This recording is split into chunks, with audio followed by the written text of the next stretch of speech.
was extinct.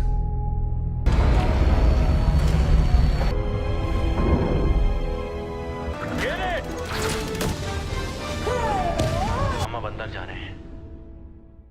तो movie शुरू होती है और हमें फ्यूचर में अर्थ की कंडीशन दिखाई जाती है जो कि बिल्कुल भी ठीक नहीं है, बल्कि इन्वायरमेंटल कंडीशन वर्स्ट है और शायद कुछ वक्त में अर्थ रहने के काबिल ना रहे। ऐसे में साइंटिस्ट ने एक स्पेस स्टेशन को बिल्ड किया है जहां बिल्कुल अर्थ जैसा एनवायरनमेंट क्रिएट करने की कोशिश की गई है, मगर ये जगह हर कोई अफोर्ड नहीं कर सकता और सिर्फ अमीर लोग ही फ्यूचर में यहाँ पर रह पाएंगे। इसके बाद हमें जेम्स नाम के साइंटिस्ट को दिखाया जाता है जो असल में इस पूरे स्पेस स्टेशन के आइडिया को बिल्ड करने वाला है। अपनी प्रेस कॉन्फ्रेंस में जेम्स बताता है कि उनका काम ऑलमोस्ट कंप्लीट हो चुका है और कुछ ही टाइम में इंसान आउटर स्पेस में मौजूद अपने नए घरों में रह पाएंगे जो कि अर्थ की प्रेजेंट कंडीशन से बहुत बेहतर है। तब एक रिपोर्टर जेम्स से क्वेश्चन करता है कि आपने जो ये स्पेस स्टेशन बिल्ड किया है इसे हर कोई अफोर्ड नहीं कर सकता, आपके साथ सिर्फ अमीर लोग ही वहाँ पर जा पाएंगे जबकि बाकी बचे लोग यहीं अर्थ पर एक दिन मारे जाएंगे। तब जेम्स कहता है कि अर्थ की कंडीशन भी इंसानों की वजह से ही है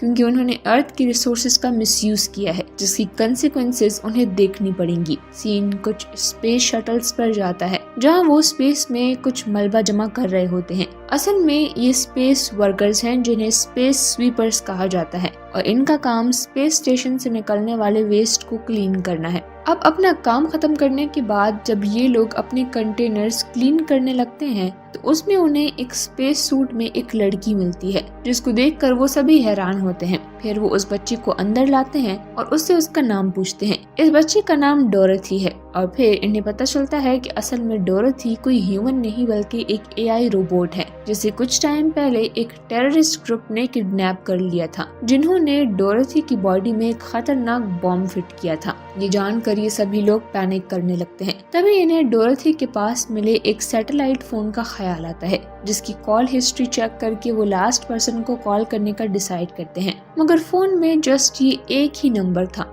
जिसको कई दफा कॉल की गई थी। ये लोग उसी नंबर पर कॉल करते हैं और उस आदमी से 2 मिलियन के बदले में डोरथी को देने की बात करते हैं। वो इन्हें 2 मिलियन देने को मान जाता है जिससे कि ये तीनों खुश हो जाते हैं। वहीं हम डोरथी को देखते हैं जो कि एक मरे हुए प्लांट को जिंदा कर रही थी, यानी कि उसके पास कुछ सुपर पावर्स हैं। उधर जेम्स भी इनकी ये सभी बातें सुन चुका था और उसे डोरथी चाहिए थी। जब ये तीनों डोरथी को देने के लिए एक क्लब में जाते हैं तो डोरथी का सुनकर वहाँ सभी लोग पैनिक करने लगते हैं क्योंकि एडवांस टेक्नोलॉजी की मदद से वो जान पाते हैं कि डोरथी के अंदर एक बॉम्ब फिट है। अब डॉक्टर वहाँ पर 2 मिलियन लेकर पहुँच चुका था, मगर इससे पहले कि इनकी डील हो जेम्स के लोग भी वहाँ पर पहुँच जाते हैं। अब यहाँ इन स्पेस स्वीपर्स का लीडर किम इन सभी को वहाँ से बचाकर ले जाता है, लेकिन किम इस सब से खुश नहीं था क्योंकि वो चाहता था कि ये डील हो जाए। किम के बाकी मेंबर्स डोरथी को पसंद करने लगे थे, मगर किम उससे दूर ही रहता है। यहाँ इन स्पेस स्वीपर्स के साथ एक रोबोट भी काम करता है जो कि डोरथी से बात करता है और उसे किम के बारे में बताता है कि असल में किम पहले एक स्पेस गार्ड हुआ करता था, मगर एक दफा ऑपरेशन के दौरान उसे एक बच्ची मिली थी। किम को उस बच्ची के लिए बहुत बुरा लगता है क्योंकि उसके पेरेंट्स मारे गए थे। किम डिसाइड करता है कि वो उस बच्ची को पालेगा। बाद में किम को पता चलता है कि तेज नॉइस की वजह से उसकी सुनने की पावर खत्म हो चुकी है। किम खुद को इस सब का जिम्मेदार मानने लगा, इसीलिए उसने स्पेस गार्ड का काम छोड़ दिया। लेकिन इसके बाद उसे काफी ज्यादा फाइनेंशियल प्रॉब्लम्स फेस करनी पड़ी। अब एक दिन जब किम और उसकी बेटी मार्केट में होते हैं तो वहाँ पर स्पेस स्टेशन का बहुत सारा मलबा नीचे गिर जाता है जिसमें कि उसकी बेटी हमेशा के लिए खो गई। किम उस बच्ची से बहुत ही प्यार करता है, इसीलिए वो उसे ढूंढना चाहता था। वो लॉस्ट एंड फाउंड डिपार्टमेंट में जाता है, लेकिन वहाँ पर उसे बहुत सारे पैसे मांगे जाते हैं जिसके बाद ही बच्चे को ढूंढा जा सकता था। उसके पास सिर्फ 3 साल थे। 3 साल में अगर उसने पैसे नहीं दिए तो शिप का जितना भी मलबा फैला गया है उस मलबे को बच्चे के साथ ही कहीं दूसरी जगह फेंक दिया जाएगा। इसीलिए किम को पैसों की जरूरत है और इसीलिए ही उसने डोरथी के बदले डॉक्टर से पैसों की डिमांड की थी। इसीलिए वो डोरथी के पास भी नहीं जाना चाहता क्योंकि वो किसी से भी कनेक्ट नहीं होना चाहता था। वहीं हमें जेम्स को भी दिखाया जाता है जिसके पास वो रिपोर्टर अब भी होता है जिसने उससे वो सवाल पूछे थे। वो उसे बताता है कि जब मैं अर्थ पर था तो एक टेररिस्ट ग्रुप ने मेरी पूरी फैमिली को मार दिया था, जिसके बाद मैंने डिसाइड किया कि मैं अर्थ को एक अच्छा प्लेस बनाऊंगा और उसका पूरा कंट्रोल अपने पास रखूंगा। मुझे अर्थ और मार्स की कंडीशन से कोई फर्क नहीं पड़ता। साथ ही उसने जो स्पेस स्टेशन बनाया था ये अर्थ की रिसोर्सेज को ही यूज करके बनाया गया था, जिसमें बहुत सारी रिसोर्सेज यूज की गई थी और अर्थ की जो हालत है उसकी हालत का कहीं ना कहीं जिम्मेदार जेम्स ही है। इसके बाद वो उस रिपोर्टर को मार देता है। वहीं दिखाया जाता है कि डॉर्थी को पकड़ने के लिए एक आदमी आता है, वो उसे अपने साथ ले जाता है, लेकिन तभी किम और उसका साथी उसे बचा लेते हैं। दरअसल ये टेररिस्ट ग्रुप का एक मेंबर है जो कि इन सब को डॉर्थी के बारे में बताता है कि वो आर्टिफिशियल इंटेलिजेंस नहीं है बल्कि वो एक इंसान ही है। उसके फादर एक डॉक्टर बल्कि एक साइंटिस्ट है जो कि नैनोबायोटिक पर काम करते हैं। जब डॉर्थी पैदा हुई थी तो उसे एक बीमारी थी जिसकी वजह से उसका पूरा नर्वस सिस्टम पूरी तरह से डैमेज था और वो बोल भी नहीं सकती थी। इसीलिए उसके फादर ने उसकी बॉडी में नैनोबायोटिक को इंजेक्ट किया था, जिसके बाद वो पूरी तरह से ठीक हो गई और साथ ही उसके अंदर बहुत सारी पावर्स आ गई जिसकी वजह से वो दूसरे नैनोबायोटिक से बात कर सकती है जो कि ट्रीज के अंदर होता है। और जब ये बात जेम्स को पता चली तो उसने डॉर्थी की मदद से पूरे मार्स के प्लैनेट को हरा भरा कर दिया। उसने उसी की मदद से ही इस प्लैनेट को ऐसा बनाया है।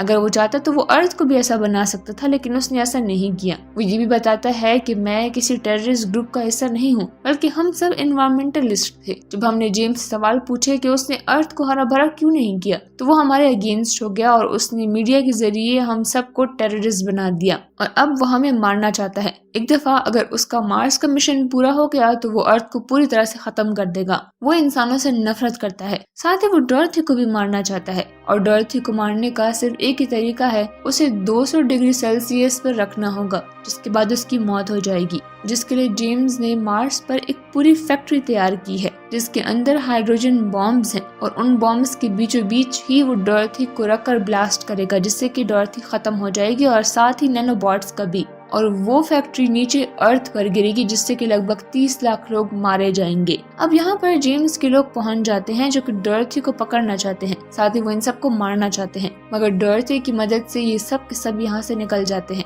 और अब ये डॉर्थी को उसके फादर के पास ले जाते हैं। डॉर्थी के फादर उसको देखकर बहुत ही खुश होते हैं, पर अब यहाँ पर जेम्स भी अपने रोबोट के साथ पहुंच चुका है जो यहाँ पर डॉर्थी के फादर के साथ साथ बाकी सभी लोगों को मार देता है। पर यहाँ पर किम और उसके तीनों साथी अभी भी जिंदा थे। किम की एक साथी के दांत के अंदर बॉम्ब होता है जिसे वो एक्टिवेट कर देती है, मगर जेम्स को इस बात का पता था, इसीलिए वो उसे डिफ्यूज करता है। जिसके बाद वो किम से कहता है कि मुझे पता है कि तुम्हें $2 मिलियन की जरूरत है ताकि तुम अपनी बेटी को ढूंढ सको। मैं तुम्हें वो पैसे दे दूंगा, पर डॉर्थी को तुम्हें मेरे हवाले करना होगा। किम अपनी बेटी को किसी भी कीमत पर ढूंढना चाहता है, इसीलिए वो उसकी शर्त को मान जाता है और डॉर्थी को उसके हवाले कर देता है। पर किम के जो 3 साथी थे वो पैसे लेने से इनकार कर देते हैं क्योंकि वो जानते हैं कि ये गलत है, उन्हें किसी भी कीमत पर डॉर्थी को बचाना चाहिए। पर किम अपनी बेटी को ढूंढने के लिए पैसे लेकर लॉस्ट एंड फाउंड डिपार्टमेंट चला जाता है, जहाँ पर उन्हें उसकी बेटी का कुछ सामान मिल चुका था। वो अपनी बेटी की एक नोटबुक भी देखता है जिसमें कि उसकी बेटी ने लिखा होता है कि मेरे फादर इस दुनिया के सबसे अच्छे इंसान हैं। वो हमेशा दूसरों की मदद करते हैं और कभी भी कोई गलत काम नहीं करते और मैं भी एक दिन उनकी तरह ही बनना चाहती हूँ। ये पढ़ने के बाद किम की आंखों में आंसू आ जाते हैं। वो वापस अपने साथियों के पास आता है और तय करता है कि वो किसी भी कीमत पर डॉर्थी को बचाएगा। अब ये सब के सब उस फैक्ट्री में पहुंच जाते हैं जहाँ पर हाइड्रोजन बॉम्ब्स हैं, जिसके फटने से डॉर्थी के साथ साथ अर्थ पर भी 30 लाख लोग मारे जाएंगे। बॉम्ब एक्टिवेट हो चुका था और उसे डीएक्टिवेट करने का कोई भी तरीका नहीं था। इससे अब जो वेव्स निकलेंगी वो 5000 एरिया के रेडियस में फैल जाएंगी और सभी नैनोबॉट्स भी खत्म हो जाएंगे। और एक बार अगर नैनोबॉट्स खत्म हो गए तो डॉर्थी की बॉडी के अंदर जो नैनोबॉट्स हैं वो भी खत्म हो जाएंगे, जिससे कि डॉर्थी की मौत हो जाएगी। और अगर अब इन्हें डॉर्थी को और अर्थ को बचाना है तो उन्हें इस फैक्ट्री को यहाँ से 5000 किलोमीटर दूर भेजना होगा। पर इससे पहले कि ऐसा करते यहाँ पर जेम्स के कुछ लोग आ जाते हैं। यहाँ इनका साथी उनसे लड़कर उन्हें मार देता है और अब वो इस फैक्ट्री को यहाँ से दूर ले जाना चाहते थे, जो कि बहुत ही मुश्किल काम है। यहाँ पर किम की साथी जैंग बाकी स्पेस पीपर से मदद मांगती है और उन्हें जेम्स की सारी सच्चाई बता देती है।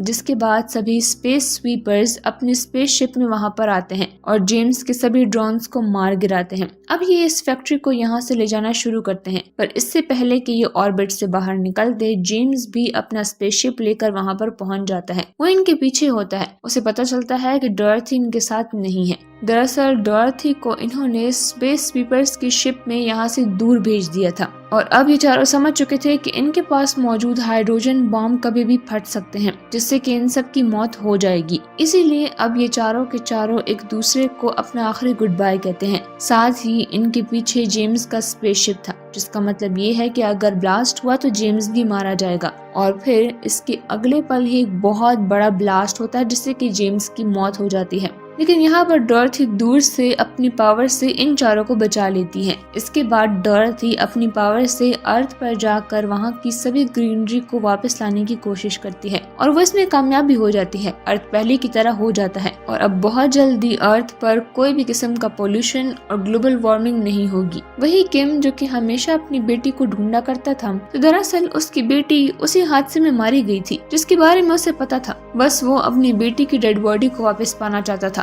ताकि वो आखिरी बार उसे गुड बाय कह सके। इसीलिए वो ये पैसे इकट्ठे कर रहा था। अब डॉरथी, जिसके अंदर बहुत सारी पावर्स हैं, वो अपनी पावर्स को यूज करके उसकी बेटी का एक रिफ्लेक्शन क्रिएट करती है और किम अपनी बेटी को देख पाता है, जिससे उसे बहुत ही अच्छा फील होता है। किम की बेटी उस रिफ्लेक्शन में उसके गले लगती है। वो उसे आखिरी गुड बाय कहता है और फिर इसी के साथ ये मूवी यहीं पर एंड हो जाती है।